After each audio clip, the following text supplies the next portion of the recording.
Hello, I'm David Sanchez Venegas from PyPHeroes.com.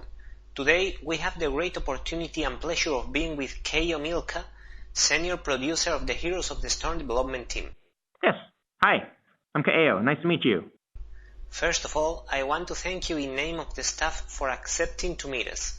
And now I have some questions for you regarding the new technical alpha phase. Oh yes, go ahead. You can start asking. The first one would be, what have brought you to the decision of extending the alpha invite process to new regions and particularly to Europe? Sure, well, we've always wanted to bring the tech alpha to as many players around the world as possible, but we've been limited by technical limitations. The tech alpha is literally just that. We called it that because we are setting up and testing our server infrastructure, our back end game support, so that we can decide at certain points when we can bring both more people in and more people from different parts of the world in. So the tech alpha will be this gradual process of us continually adding, testing technology, and then bringing in more people as we determine that technology is ready for more people. So this is just kind of the next step in the process. And I think as we move forward in tech alpha, you'll see us continuing to bring more people in and more people from different parts of the world in as we determine that our tech is ready for it. Okay, thank you very much. Next one. As more people enters into the game, some heroes or mechanics may prove to be unbalanced. Are you going to keep working on balancing issues on the next patches, or are you focusing mostly in servers working fine? No, we're, the main objective of Tech Alpha is for us to test the infrastructure, but we are absolutely testing gameplay and mechanics at the same time. So I think you've seen from our patches so far in Tech Alpha that we are continually adding content. Like, there are certain heroes who didn't have their talents fleshed out, and each patch we add more talents in. We're also making balance changes on the fly with each patch, and we'll keep doing that forever. I mean, I think from our history from Team 1, we made Warcraft and StarCraft and Warcraft 3 and StarCraft 2, and we have a long tradition of balancing our game basically forever. So anytime there's needs for the game to continue getting balanced, we are equipped with the tools and the people to keep doing that.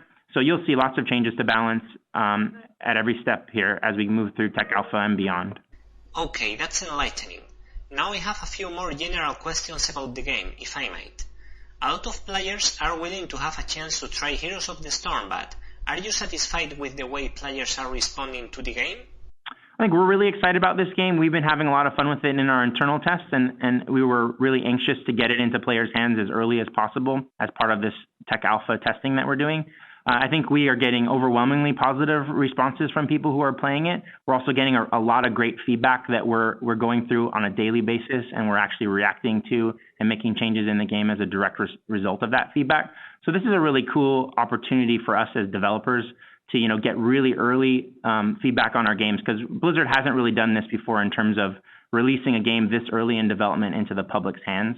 So it's been really exciting for us, and like I said, people seem to be really excited about the changes we've made. They love the Blizzard heroes in this type of game. They're loving getting games that are only 20 minutes long. They're loving our talent system and the level of customization that we've added for heroes, where you can actually change kind of the way you play each hero with this custom talent tree per hero that's unique to them, instead of, if we'd gone the shop route, it would have been, more generic talents that worked across all heroes.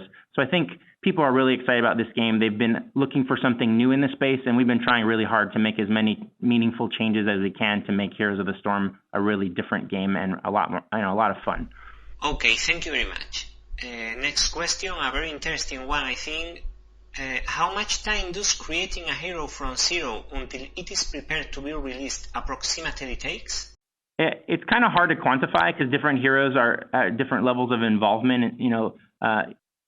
There are heroes with lots more complexity than others, but it could be a multi-month process for us to take a hero from an idea to something that you see in the game, and that includes internal testing and validation time and the actual design and creation of it. So it's pretty involved, but we put a lot into it too. Like I said, we have talent trees per hero. So a hero isn't just about making the art and the core ability set. Then it's about designing the talent system for that hero and making sure that all of those pieces interact together right. And of course, we're not kind of making these heroes up out of nothing. They all have a really rich history and lore in Blizzard, and we have expectations to live up to, both for ourselves and for the players, in terms of what does everyone expect this hero to behave like. So we don't really have the luxury of just saying, oh, we can do whatever we want with this hero. We really need to look to it. How does this speak to like who this hero is to me as a someone who loves Blizzard and loves this particular hero?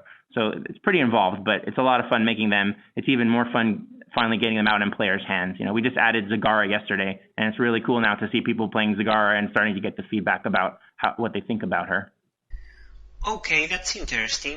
And which are the factors taken into account to decide which characters of your previous games become heroes in the game? Yeah, that's a great question. We have obviously, hundreds of really iconic characters from across all the Blizzard IPs, and that's such a cool, unique thing that we can pull from, is that they're just amazing characters to pull from. So the list is literally hundreds of things. It's really hard to look at that list and be like, oh my gosh, which one should we do next? So there's a lot of things we're looking at.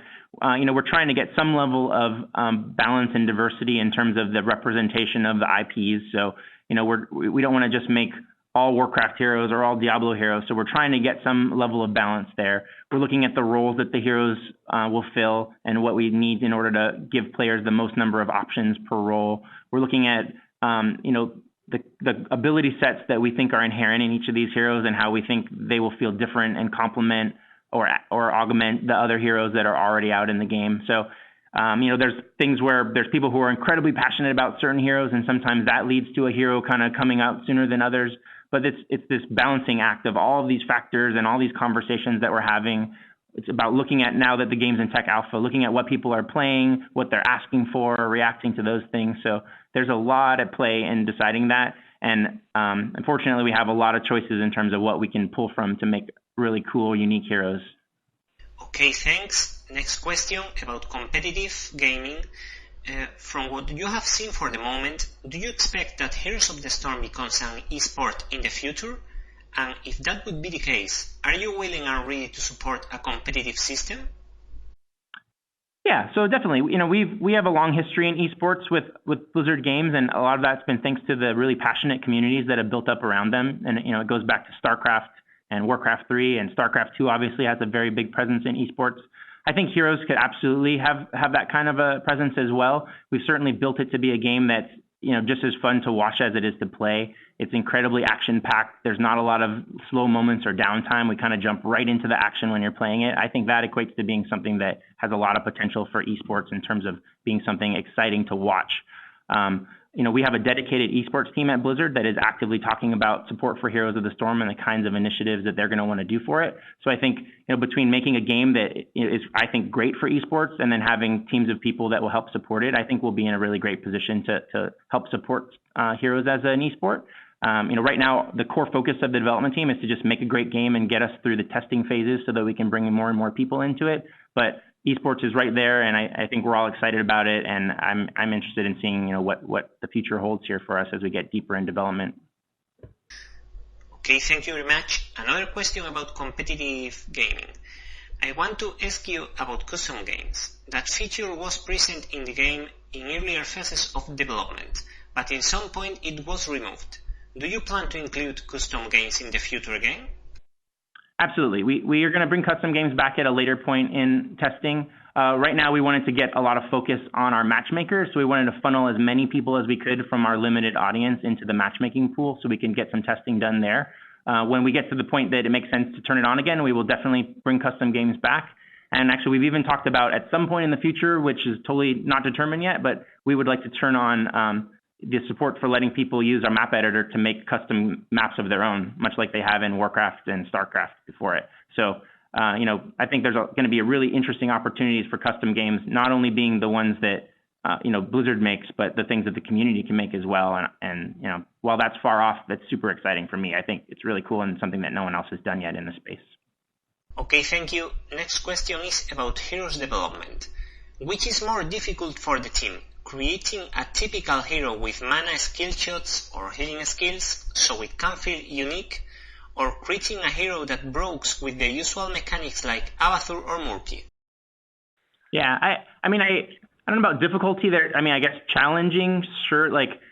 Every hero has its own challenges because we're really trying to make each hero really unique. So even if we take a hero that has an ability kit that might feel kind of standard, the challenge for us is how do we make sure that first of all speaks to the lore and flavor of the hero that we've chosen for that. But then beyond that, making sure that there's not a lot of overlap with other heroes and abilities, because we really want each one to stand alone and feel super unique. So when you pick a hero, oh yeah, that's the guy who has these, who has this skill shot and this special ability, and he feels different from everybody else, and he's the guy that matches my play style. So that's the challenge for us, is making those guys feel really unique and cool and epic and accurate to their lore.